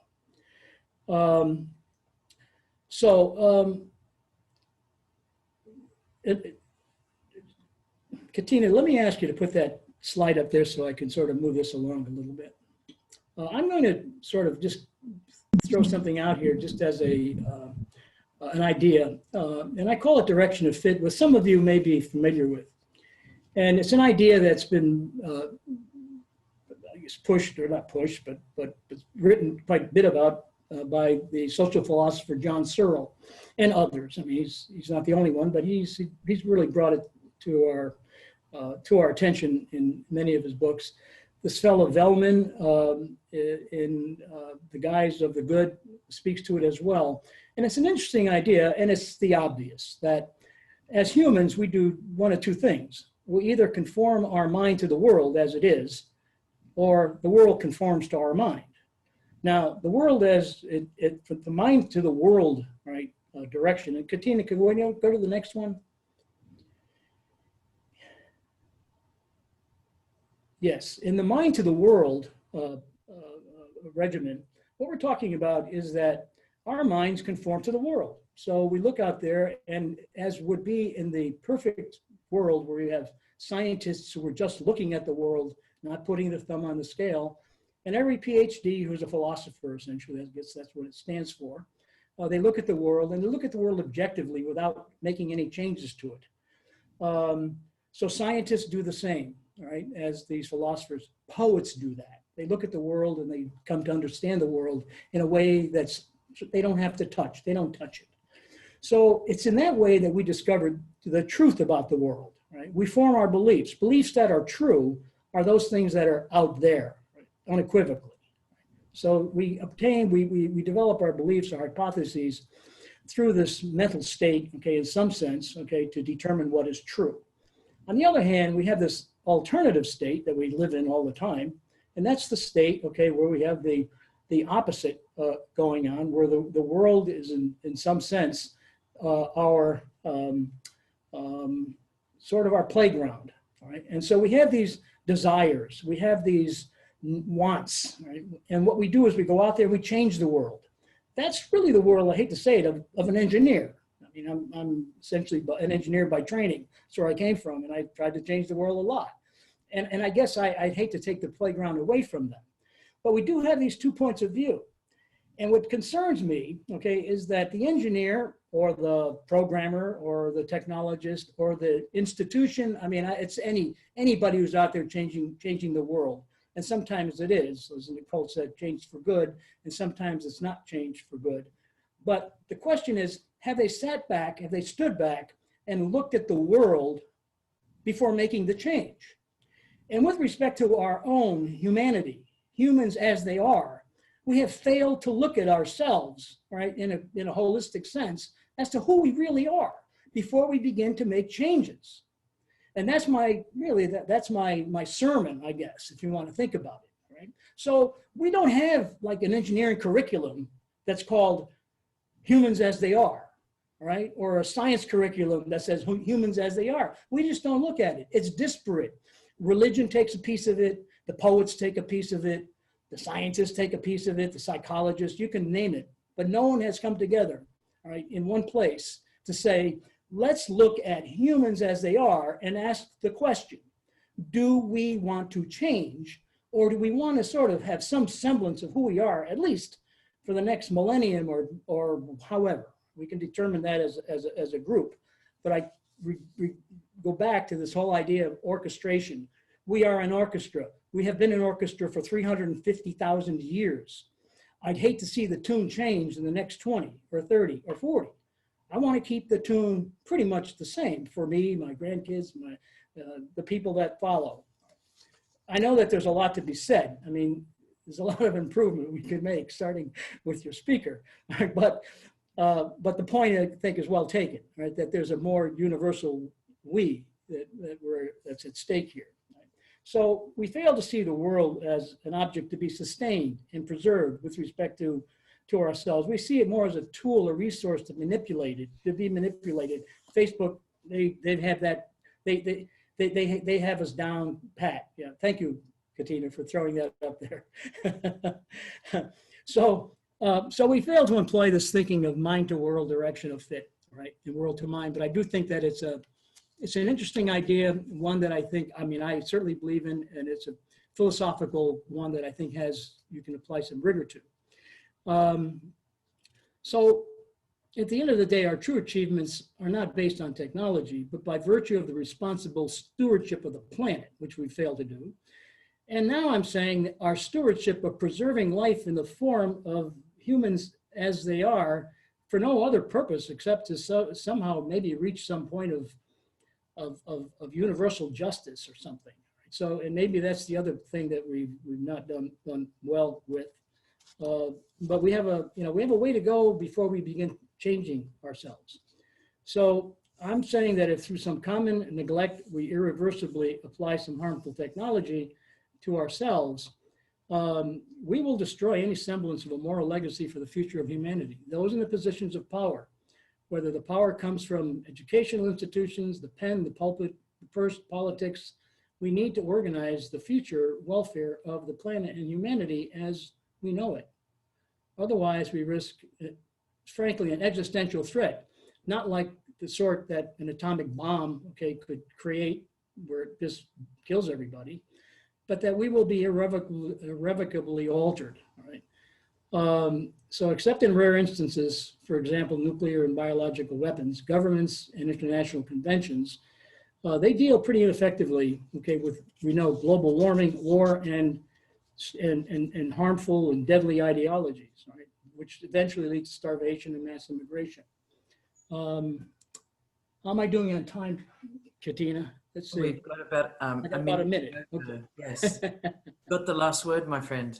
But I'm very close, because I just sort of. Summated. I'll just wrap up. All right. Yes. And the wrap up is this. You know, there's an old parable about this fella who basically is thinks that he's going to trick this old fella, and you've probably heard it 100 times, but it goes something like this. A student tried to trick his wise master, right, and planned to conceal a bird in his hand, and he planned to ask the old man to guess what he was holding. And if he guessed a bird, the boy would ask whether it was dead or alive. And if the old man guessed the bird was dead, the boy would let the bird fly away. But if the wise man guessed the bird was alive, the boy would crush its life and open its hand to reveal the dead bird. The boy finally asked, "Is the bird alive or dead?" And the old man replied, "My son, the answer to that question is in your hands." Thank you, Katina. Well, I'm in tears with that last anecdote, story, metaphor. My God, that's just completely moved my spirit, Joe Carvalko. I think you've positioned everything so beautifully. There's no words for me to add there. You've summated everyone's talks today, and you've left us with what we're going to do in 2 weeks' time when we come back, Joe.